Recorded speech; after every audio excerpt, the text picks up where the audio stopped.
మీ అందరికీ తెలుసు 1958లో వినోబా భావే గారు భూదాన్ పోచంపల్లికి వచ్చినటువంటి సందర్భంలో భూమి లేని పేదలకు సంబంధించి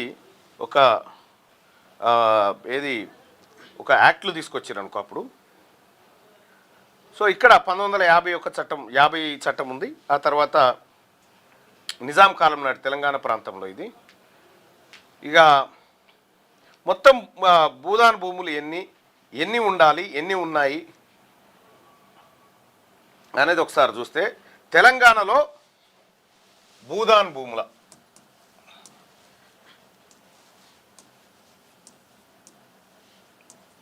లెక్క భూదాన్ భూముల లెక్క ఒకసారి మనం చూసుకోవాలి. మొత్తం తెలంగాణలో 1,82,000 ఎకరాలు. ఇది వివిధ భూస్వాములు పేదవాళ్ళు చేసుకొని బతకడం కోసం భూదాన్ భూమికి దానం ఇచ్చినటువంటి భూములు ఇవి. 1,82,000 ఎకరాలు. దీనికి 1951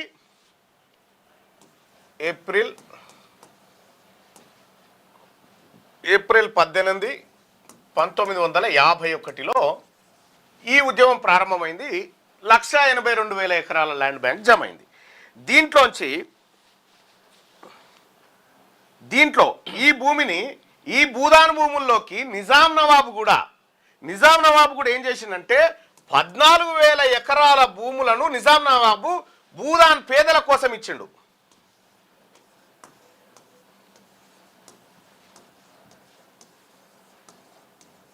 నిజాం భూదాన్ పేదల కోసం ఇచ్చిండు. ఇక ఇవన్నీ పోను మొత్తం ఎంత పంపిణీ చేసిరంటే ఈ 1,82,000 ఎకరాల్లోంచి 1,14,000 ఎకరాల భూములు పంపిణీ చేసిరు.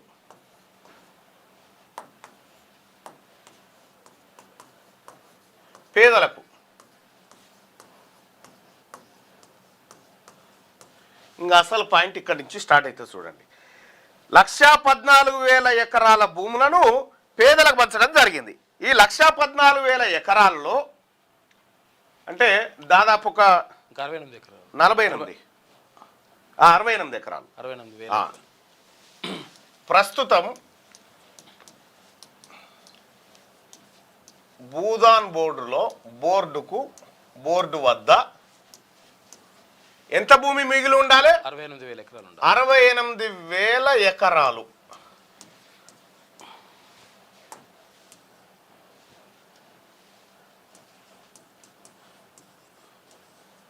మిగులు ఉండాలి.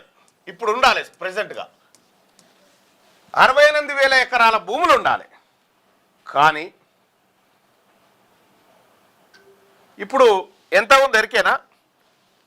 పంపిణీకి సిద్ధంగా ఉన్న భూమి ఎంత అంటే ఈ 68,000 ఎకరాలు పోయి 341 ఎకరాలు మిగిలింది.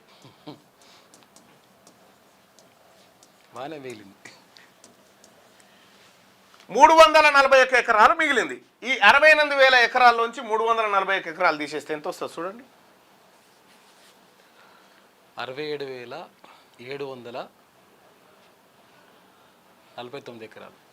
67,739 ఎకరాలు. 67,739 ఎకరాల భూమి మాయమైంది. ఒక ఏడు తీసి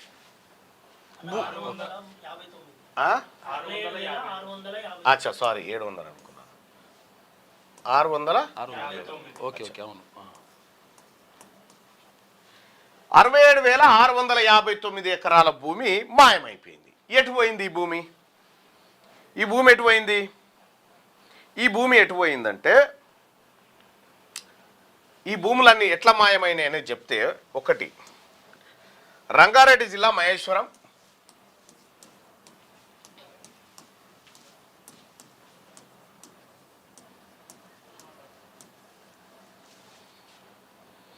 మహేశ్వరంలో నాగారం అనేటువంటి విలేజ్. ఇక్కడ ఇది అత్యంత ఖరీదైంది. సర్వే నెంబర్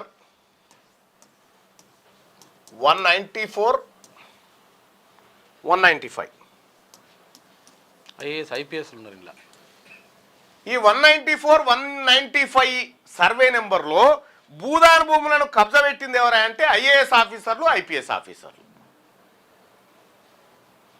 ఇక అబ్దుల్లాపూర్ మెట్టు ఇది ఒకటి, 2 అబ్దుల్లాపూర్ మెట్,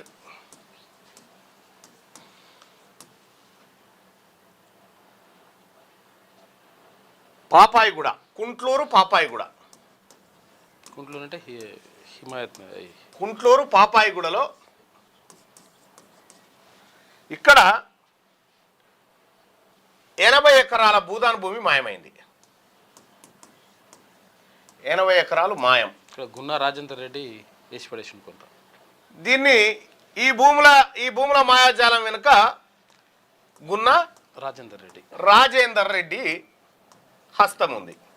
వీళ్ళే రెడ్లు, వెలమలు, ఐఏఎస్లు, ఐపీఎస్లు వీళ్ళే. ఇంకా ఇది కాకుండా మేడ్చల్, మల్కాజ్గిరి, గట్కేసర్, కీసర పరిసర ప్రాంతాల్లో కూడా ఉన్నాయి. నాగారం భూ కుంభకోణం సంగతి మీ అందరికీ తెలుసు.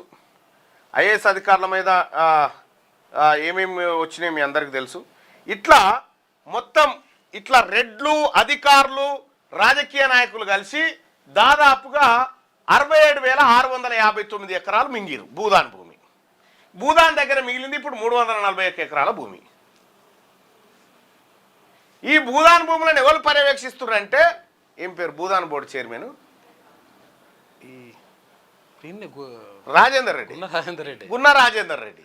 ఓ రెడ్డి గారు ఇప్పుడు భూదాన భూముల పరిరక్షకుడు ఉన్నాడు. అంటే పులి మేకల కావాలన్నట్టు. వీళ్ళు 31 ఎకరాలలో పేదవాడు ఇల్లు కట్టుకుంటేనేమో హైకోర్టు ఆర్డర్ తీసుకొచ్చి బరా కూల్చేసారు కదా. మీ 67,659 ఎకరాల భూమిని మింగిన దొంగల సంగతి ఏంది? ఇది తేలాల్సినటువంటి లెక్క. ఇది తెలంగాణ రాష్ట్రంలో ఇంతకు మించిన భూదోపిడి ఇంకేమైనా ఉందా? భూదాను భూములను పేదవాళ్లకు చెందాలని అప్పట్లో భూస్వాములు, నిజాం నవాబు వీళ్ళందరూ దానం చేస్తే పేదవాళ్ళ కంటే ఎక్కువ ఈ దొంగలు ఎత్తుకొని పోయారు. మరి ఖమ్మంలో ఉన్నటువంటి వినోబాబా నగర్లో ఉన్నటువంటి 31 ఎకరాల భూమి కథ ప్లస్ ఈ నాయకులు, ఈ లీడర్లు అంతా కొట్టేసిన 67,659 ఎకరాల కథ. ఇందులో ఏ కథ పెద్దది? ప్రజలు, మీడియా ఎవరిపైన పోరాటం చేయాలి? ఈ దొంగల పైన పోరాటం చేయాలి. పేదవాళ్లకు ఇల్లు కాపాడుకుంటూనే ఈ దొంగల పైన పోరాటం చేసి చాలా సీరియస్గా వీళ్ళని తరిమి కొట్టాలి అక్కడి నుంచి. సో కాబట్టి అసలు కథ ఇగో ఇది. దీనిపైన ఇవాళ దీని కాకుండా నిజంగా మంత్రుల అనుచరులు, మంత్రుల ప్రమేయం ఉందా, లేకపోతే ఆ భూమిని కొట్టేయాలనేటువంటి ఉద్దేశం ఎవరికైనా ఉందా? అసలు ప్రభుత్వ వైఖరేంది? పేదవాళ్ళ ఇంటి నిర్మాణం పట్ల వీళ్ళ ఆలోచన ఏంది? ఇదంతా తేలాల్సినటువంటి అవసరం ఉంది. అందుకోసమే ఇవాళ ఖమ్మం పోబోతా ఉన్నాం. సో ఖమ్మంలో ఈ కథ ఏందో తేలుస్తాం, అక్కడే ప్రజలతో మాట్లాడతాం, ఈ అన్ని విషయాలు ప్రజాక్షేత్రంలోకి తీసుకొస్తాం. భూదాన్ భూములు ఎత్తుకపోయినటువంటి 67,659 ఎకరాల భూముల్ని కబ్జా పెట్టిన దొంగలు ఎవరైతే ఉన్నారో ఈ దొంగల కథ కూడా తేలాల్సినటువంటి అవసరం ఉంది. దానికోసమని ఇవాళ ఖమ్మం పోతా ఉన్నాం. ఇప్పుడు ఖమ్మం పోయిన తర్వాత మిగతా విషయాలన్నింటినీ మీకు ప్రత్యక్ష ప్రసారంలో చూపిస్తాం.